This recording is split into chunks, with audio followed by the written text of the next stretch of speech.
plateau de SPS Sauver pour sauver. Je suis Madame Odimba, Maman Pipi, et je suis dans la joie de pouvoir vous retrouver encore dans cette période de fête. Aujourd'hui, le Seigneur me fait grâce, nous fait grâce parce que vous nous suivez et j'espère que vous allez bien par la grâce de Dieu, parce qu'avec Jésus, tout va bien. Voilà, sur ce plateau, aujourd'hui, je ne suis pas seule, je suis avec une servante de Dieu, oui, une servante de Dieu que vous découvrez aujourd'hui, qui s'appelle Madame Kouediatouka, Anne, que je viens recevoir sur ce plateau de SPS, Sauver pour sauver, et je dis bonsoir ma soeur. Bonsoir, maman Bibi. Alors, comment vas-tu? Tout va bien par la grâce. Amen, parce qu'avec Jésus, tout va toujours bien. Gloire à Dieu.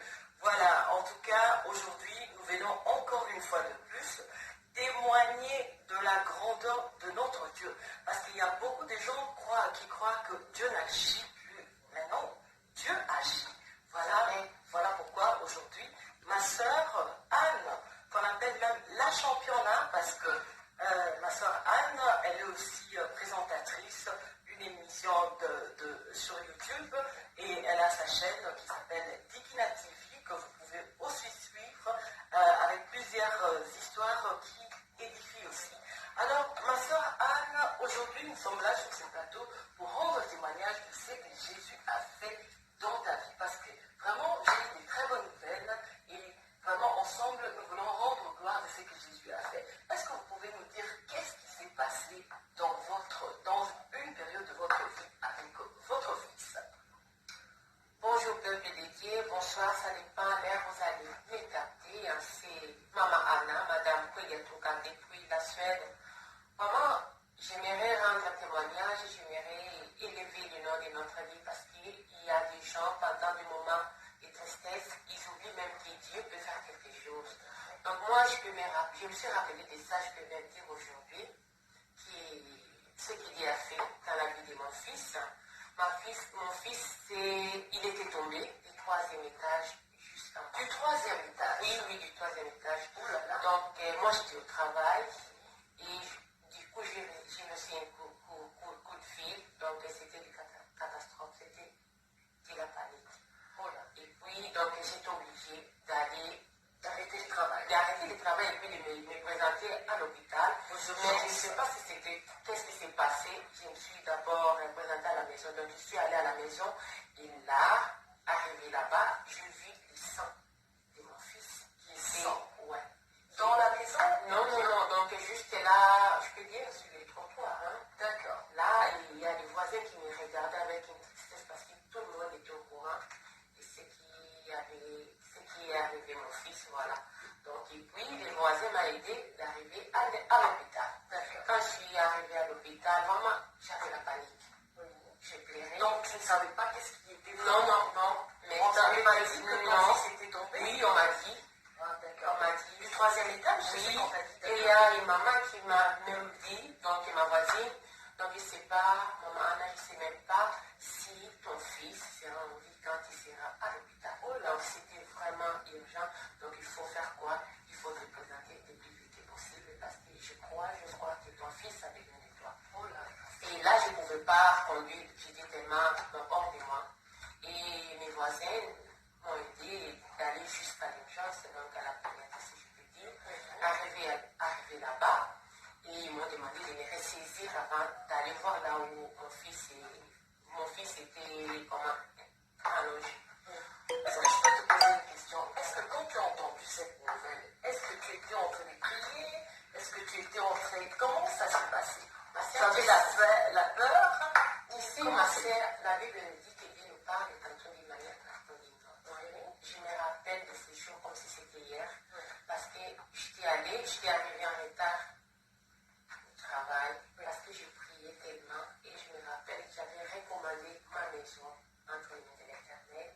Seigneur, si toi tu me gardes, c'est une maison une ville, donc tout ce qu'ils feront, ils feront. Comme c'est toi qui les gardes, comme c'est toi qui gardes ma maison, je sais qu'il y aura donc une réponse positive. Mais malgré ça, mon être aussi. Donc, Ta chair. Voilà, si je peux dire, ma chair a attrapé la perte quand je vis les voisins comment me regardaient. Et puis juste la nouvelle. Voilà. Et la femme qui m'a dit que non, maman, il faut te présenter possible. Donc, il reste même de trouver ton fils. Voilà. Donc, c'est ça. Arrivée à l'hôpital, ma soeur Anne, qu'est-ce qui s'est passé? Arrivée à l'hôpital, donc, je ne sais même pas. Donc, c'était une catastrophe. Parce que j'avais. C'est pas perdre l'espoir, mais en tant que mère, je sentais la douleur de mon fils. On sent même les entrailles. Voilà. Donc, il y a tout. Donc, tout de toi bougeait. Tout de moi bougeait. Et je pouvais sentir la douleur de mon fils. Et du coup, donc, on pouvait sentir, comment je peux dire, la douleur d'enfant. Oui. Donc, vraiment, c'était. Et quand je suis entrée dans la salle où était mon fils, parce qu'il devait.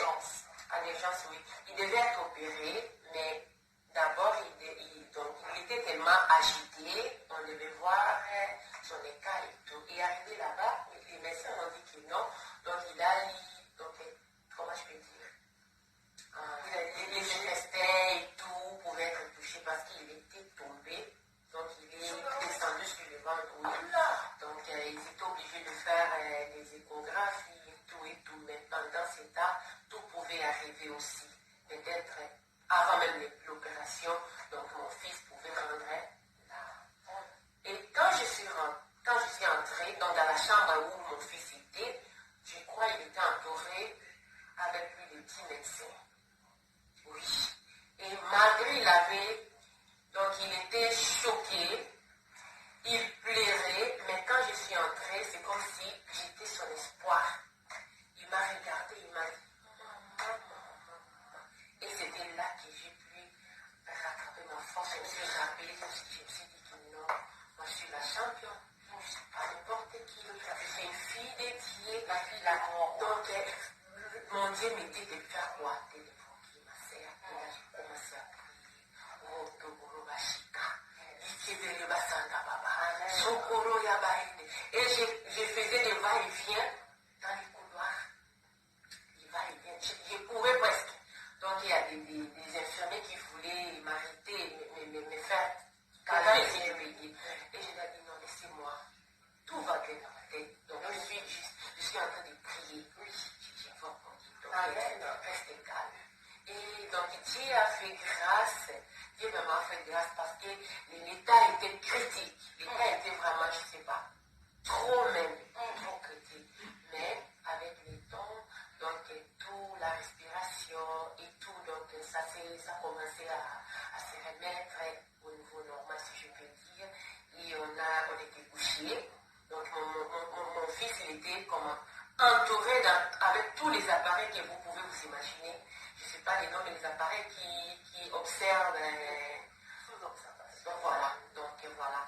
Et pendant la nuit, il y avait quelque chose qui s'est passé. Donc vous savez, quand quelqu'un est mort, et les appareils s'arrêtent, et c'était arrêté aussi. Avant d'aller pour informer, donc je me suis dit que non, c'est pas mon fils. Ça n'arrive pas à mon fils. Ça n'arrive pas à mon fils. Moi, je ne vais pas enterrer mon fils. Et pendant que j'ai couru, donc on s'est rencontré avec des infirmiers qui venaient aussi pour voir ce qui s'est passé. Et quand ils ont regardé, ils ont vérifié, ils m'ont dit que non, madame, il n'y a rien du tout. Donc il y a juste quelque chose qui s'est détaché. C'est pour cela que ça a détaché la larme. Donc c'est pour cela, des fois, on oublie le bienfait de l'Éternel.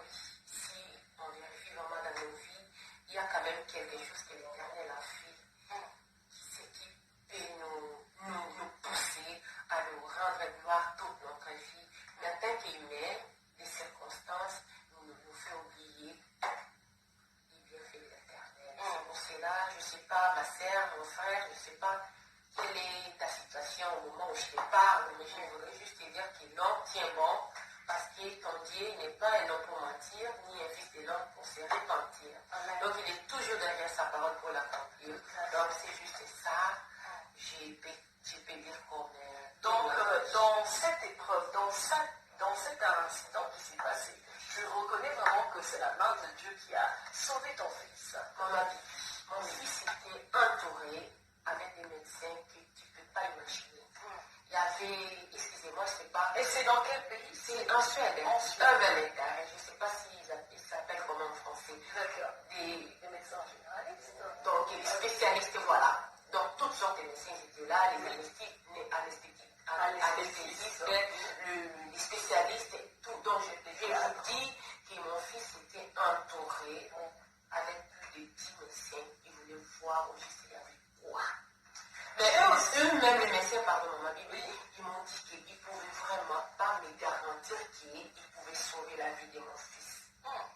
Ils ne pouvaient pas me garantir pourquoi, parce qu'il était tombé sur son ventre, et puis donc voilà, il y a eu donc, un problème là-bas aux intestins, poumons, foie et tout. Donc il est tombé comme ça.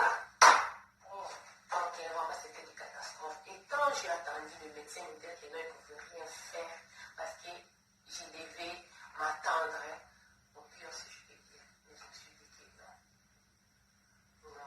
Nous avons un Dieu qui agit. Nous avons un Dieu vivant, un Dieu qui agit. Un Dieu qu'on peut invoquer. Comme voilà. Il dit, invoque-moi, je te répondrai. Amen, dans la Bible. Dieu s'est manifesté. On a vu le changement.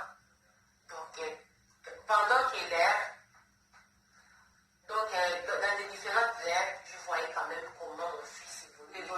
L'évolution de mon fils. Et il y avait les médecins qui venaient et j'étais tellement curieuse de savoir, au juste maintenant on va faire quoi, au juste maintenant on va faire quoi. Non, maintenant la respiration ça va et puis donc on observe jusqu'à demain si donc ça ne tient pas les mains, là on va l'opérer. Et demain il n'y avait pas l'opération. Pourquoi? Parce que donc tout était presque normal. On devait encore attendre.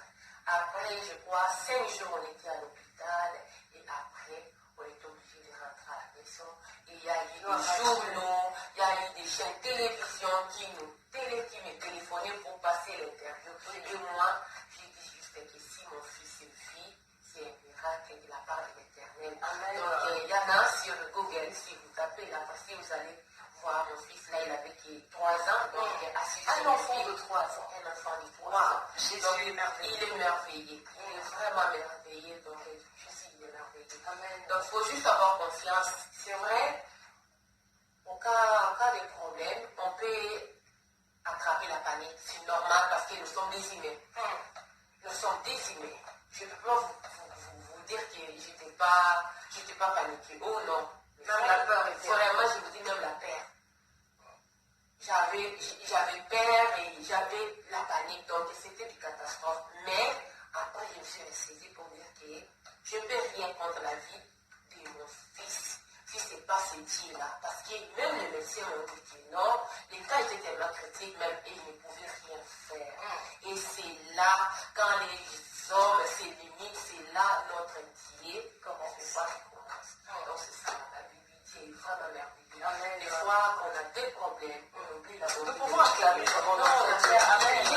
Il est merveilleux, notre Dieu. Donc, nous lui rendons grâce. Amen. Pour ses bontés, en tout cas, c'est la main de Dieu qui nous garde. Une femme qui recommande de sa maison entre les mains du Seigneur. C'est pour ça, maman, quand tu te réveilles le matin, apprends à rendre grâce à Dieu et aussi à recommander ta maison entre les mains du Seigneur. Parce que la Bible nous dit, si Dieu les garde, c'est lui qui garde encore. Amen, c'est ça. Vraiment, Dieu a gardé. Et pendant que je pleurais, j'ai lui rappelé sa parole. Seigneur, tu n'es pas là pour mentir. Tu m'as dit ceci. J'ai laissé ma maison, j'ai laissé mon fils entre tes saintes mains. Donc moi, c'est vrai, vraiment je sais que comme c'est toi qui as gardé ma maison, tu ne peux permettre la mort de mon fils. Il y a 5 jours, donc on était libérés de l'hôpital. C'est pour cela. Je suis là pour rendre grâce à Dieu. Gloire à Dieu. Et si vous voyez encore ce garçon aujourd'hui, un beau garçon, donc on peut dire que waouh, Dieu est bon.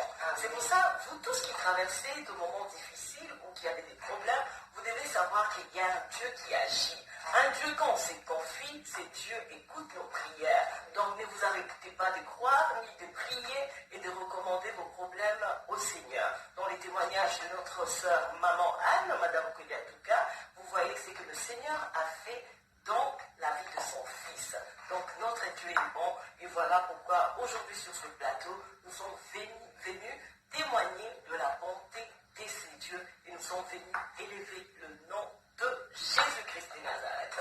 Alors ma sœur Anne, nous allons bientôt finir notre émission. Aujourd'hui, il y a des femmes qui nous suivent. Nous sommes à la période de fin d'année.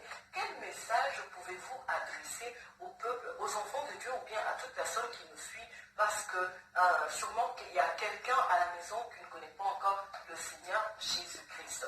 Quel message pouvez-vous passer à ces peuples qui nous suivent?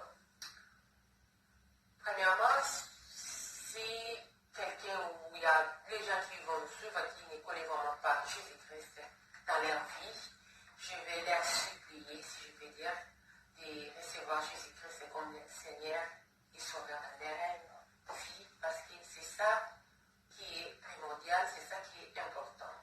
Donc, on peut avoir tout, on peut avoir les mariages, les enfants, même des millions, mais si vraiment on ne reçoit pas Jésus-Christ, c'est comme Seigneur et Sauveur dans nos vies, quand c'est ainsi, il a donc de recevoir tout et de perdre son âme. Donc, moi, je peux juste vous supplier, premièrement, de recevoir Jésus-Christ comme votre Seigneur et Sauveur, et deuxièmement, je vous dirai juste que tant qu'il y a la vie, il ne faut jamais perdre l'espoir. Je ne sais pas quelle situation tu te retrouves en ce moment, mais dis-toi qu'il y a eu du monde aujourd'hui même, des beaux hommes, des belles femmes, des femmes riches, des milliardaires, des millionnaires. Mais toi et moi, Dieu nous a fait grâce d'être comptés parmi les vivants. Ce n'est pas parce qu'ils sont meilleurs, c'est juste parce que la faveur de Dieu, la grâce de Dieu est sur nous. Et c'est pour cela que j'ai dit que dans ma vie, tant qu'il y a la vie, on ne va pas perdre espoir. Donc, le meilleur est à venir. Donc, mes meilleurs vœux à toute personne qui aura l'occasion de nous suivre, remarquer la paix du Seigneur règne dans nos vies, règne dans nos maisons. Merci beaucoup parce que tu as eu le temps quand même de nous suivre. Amen. Gloire à Dieu. En tout cas, nous bénissons le nom de Jésus.